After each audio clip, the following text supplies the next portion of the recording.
Sa mga nagtatanong kung ano yung opinion ko dito sa laban ni Jerwin ng Kahas sa Mexico, explain ko sa inyo kasi marami na kagad mga nababash, mahina ang kalaban na binugbog na yun ni Carl James Martin, which is totoo naman.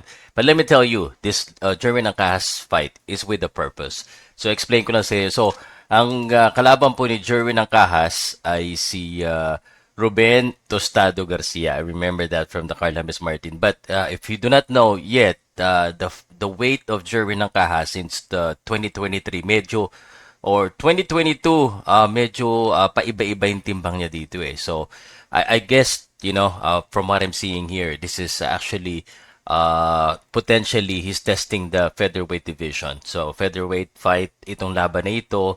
So 8 rounds and si Sean Gibbons kasi usually pag nag-activity fight siya ng ganito, may purpose yan. Hindi tatagal, pangatlong laban, max, sigurado may big fight yan. Ganun usually yung style ng MP promotion ni Sean Gibbons. So, it has a purpose. So, huwag kayong mag-alala. Magkakaroon pa rin ng big fight yan. As long as, let's just say, magamay niya yung timbang na featherweight division.